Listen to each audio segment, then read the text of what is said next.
This is 7 p.m. postgame coming to y'all Wednesday and Thursday nights right after the games.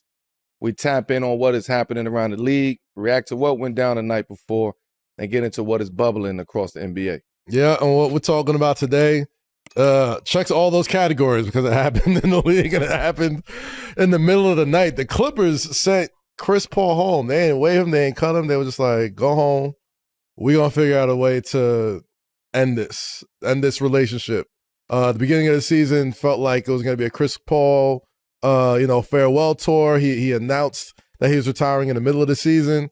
And, not only is he one of the best point guards of all time, he is he's arguably the greatest player in the Clippers franchise, right? Like, as far as accomplishments, everything, he is as big as a player that has ever played. Throw my hoodie on in this. For the, you got to put the hoodie Melo coming out right there. I know this is going to be a fun subject to talk about for me, but maybe not so much for you because CP is your man. No, we can talk about it. All right, so let's get right into it, man. Like, I haven't spoken to CP, by the way. Okay, that was going to be my first thing. Like, have you spoken to him? Not yet. From your perspective, that notification hits your phone. What's the first thing that goes through your mind? It's sad to say, but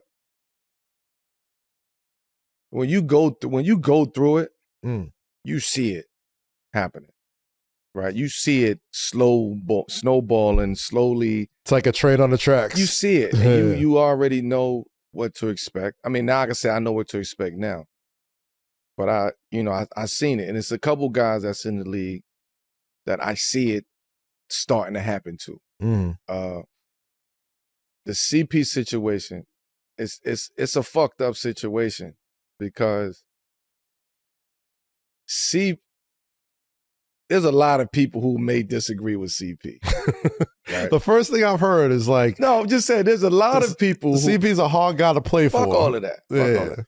There's a lot of tough CEOs out there. There's a lot of tough founders. There's a lot of tough leaders. There's a lot of tough people out there. But there's a lot of people players who may dislike Chris Paul for whatever reason. They have their own reasons too. That don't negate what he did for the game of basketball, right? We're not going to see another CP in this game for a long time. Like, this is the last of what we're going to see at that position. You talk about floor generals. Just a floor general, a visionary, a leader, a dog, a killer. Like, and maybe that's why a lot of people don't fuck with him or don't like him because he is all of those things. You think for those reasons? He's tenacious. He don't give up. Like he do anything to win. Yeah, you know what I'm saying. So when you that size, that position, the leader. Like you got to put a lot of people in play. You got to put a lot of people in those positions. And a lot of times, some people may not like how you carry it with them because of the position that you're in. I think it's speaking. Sometimes you may not like it as a personal. You might get offended personally. But I think it's speaking of for obvious reasons. I'm just speaking in general. I'm not speaking on nobody. No. I mean, you're speaking prime Chris Paul. I'm speaking legacy, of course. Right? I'm speaking journey and legacy, right? Yeah. So we know what Chris Paul have done for this game. Yeah, we know what Chris Paul have done for every team, every organization that he's went to. Right? He put those teams and those organizations in positions to win championships. Now, did he ever do it? No. Granted, injuries. He got there. Injuries. Whatever happened, that don't negate who he is. When you think of the Clippers, who you think about? Lob City, Chris Paul. You think of Chris Paul. Mm-hmm. Now, there's other guys that came before. There's the Baron Davises and those Elton Brands and Darius Miles, Q Rich. Yeah. You got to Lamar. You got to pay homage to those guys. When you think about the Clippers, you think about Chris Paul.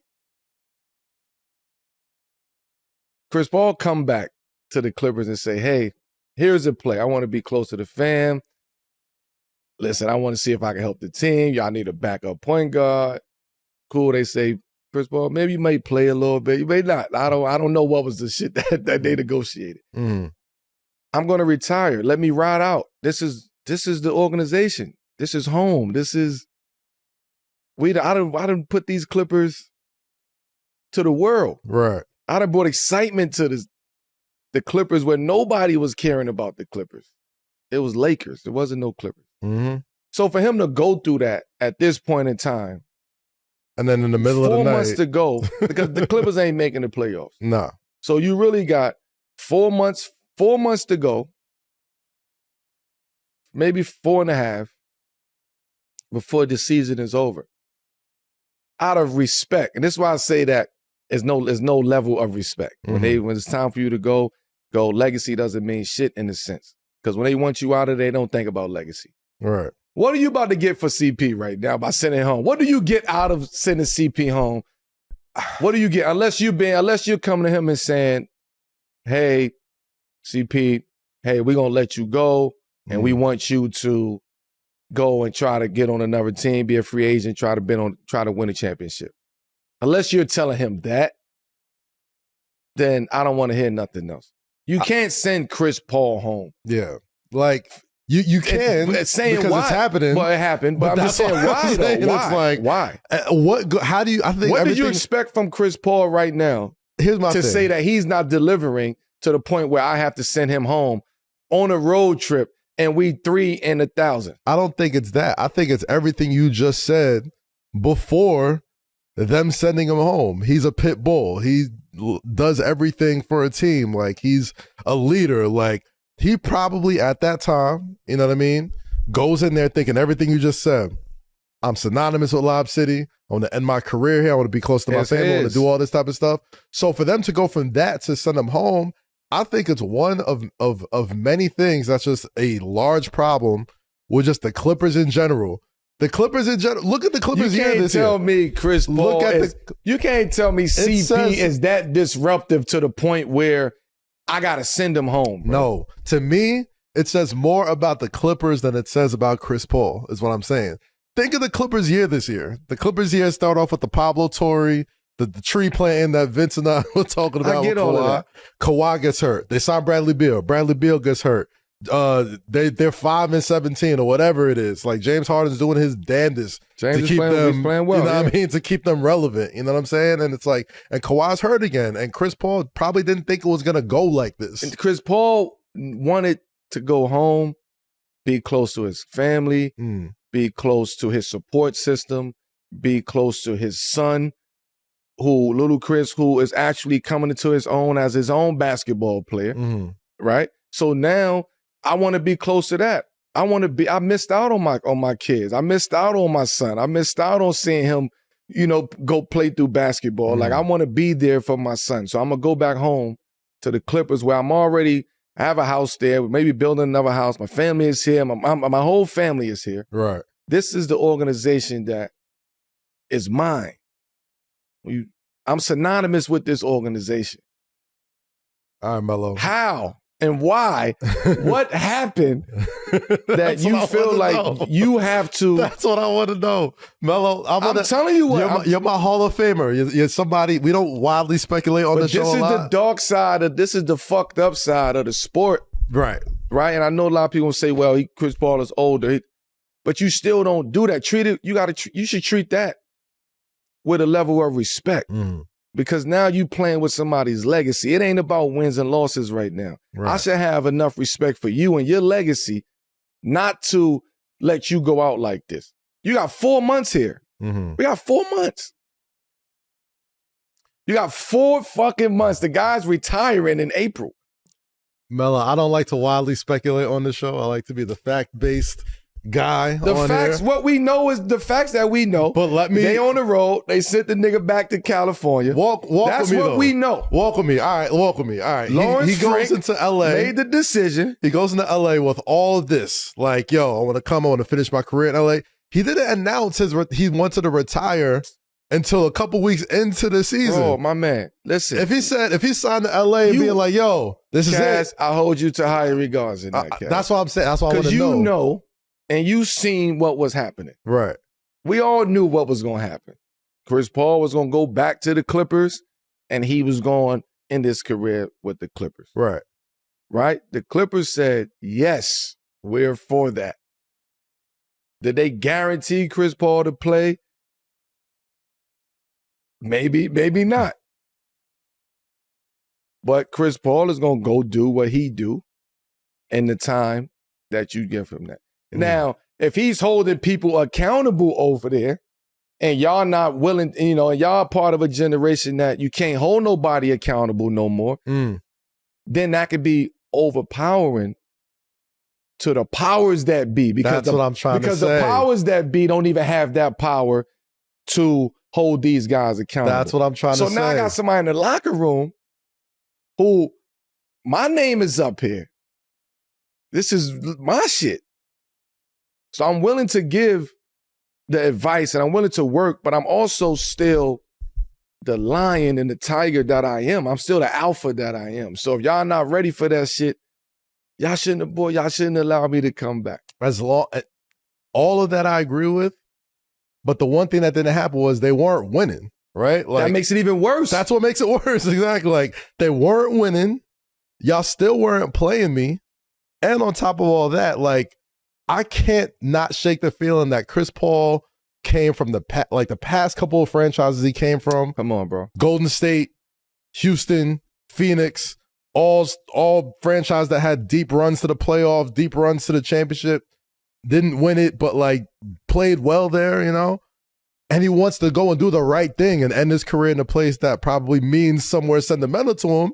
He gets there for a couple weeks, looks around, and is like, bro, can I say something, please? Can I say something? Yeah. This is why, and people will call me selfish. They call me selfish when I made this decision. I'm not going back to the Knicks and be the 15th, 14th man on the roster. You know why? Because if shit go left, you know who they pointing to? And that's the easiest spot that we can get rid of and bring somebody else in. Yep.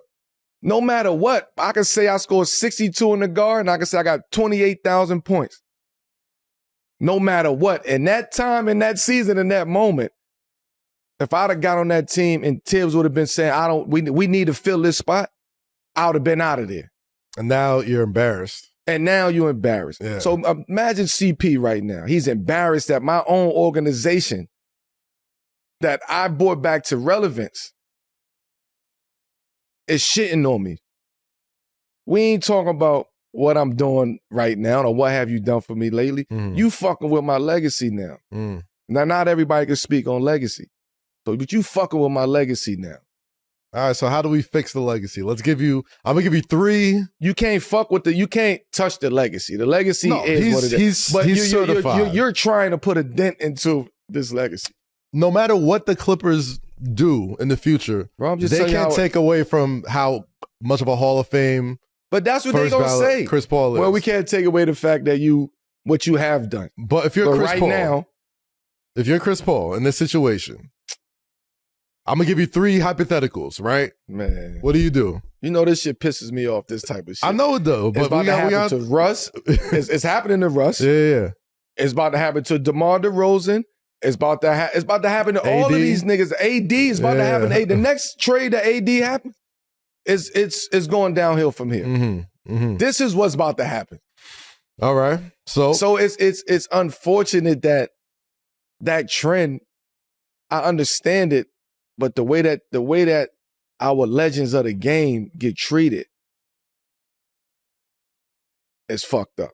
I feel like there's a lot of people who want to hypothesize. Well, give me 3 scenarios that you was about to say. These scenarios, but even before I get to them, you just think it's a wrap with Chris. You think Chris is gonna? You don't think there's? This has nothing to do with basketball. No, not for basketball. I'm saying emotionally, spiritually, mentally. Like, I just came back home. I want to leave home now, and I'm already comfortable with being in the environment of my kids, and I'm waking up to my son every day, my daughter. I get to take my kids to school. I get to go train my son. Fuck this shit.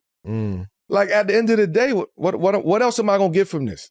I'm not chasing the championship right now. I'm not doing that. I'm not going to do that. This is it. For me, I'm saying... he's done. For me. Okay. For me. I'm just saying for me, because you're going to keep getting shitted on. You're going to keep getting shitted on. So you think the Clippers just waive him, let him go, or... What they just do? They send a nigga home. They sent him home. They haven't technically waived him yet, but that's waived, bro. They tell you don't come back around the team. No. Yeah, I don't think he's gonna suit up for the Clippers ever again. I'm saying he's not coming to another game. They're gonna figure out a way to get rid of him. Is what they say. This is what the fuck I'm trying to say. Kaz. There's no more Clippers, so he's waived. So do you think he's let go by the Clippers? Okay. So what's his next most logical step career-wise? Go be with your family, bro. Come sit with us at 7 p.m. in Brooklyn. Go be with your family. lock in to Chris. Lock into your, lock in to your family, your kids. You ain't gonna want it's gonna be an ego hit because you ain't gonna want to go out like that. Yeah. You ain't gonna want to go out like that because it's embarrassing. But what's gonna keep you strong is your kids. The fact that you take your daughter to school, you can take your son to school, you're going to start realizing the stresses is getting less and less and less. I ain't got to wake up the next day. I ain't got to think about no shoot around. I ain't got to think about competing. I ain't got to think about what anybody got to say about basketball because now I get to live through my son right there. And I'm speaking from experience. Mm-hmm. And he's similar because he got a son that's on his way up too. So go be with the fam. That shit ain't, we can't play this shit forever. And once we get past the pride and the ego, we're going to realize, hey, it's just a business. Ain't no more important person to hear from than that man right there. So on that note, this is 7 p.m. in Brooklyn, the Wave Original presented by FanDuel, and this is 7 p.m. Postgame. You know what to do. Subscribe to our YouTube channel, podcast channels, leave a like, leave a rating, leave a review. Only good ones for the Hall of Famer Carmelo Anthony. I'm Kaz. And we catch y'all next time this Monday. Brand new episode of 7 p.m. in Brooklyn right here in the Hook, people. Peace. Peace. You can leave a bad review. We'll review that too. Just good ones. Nah, man, it's the holidays. I need good stuff.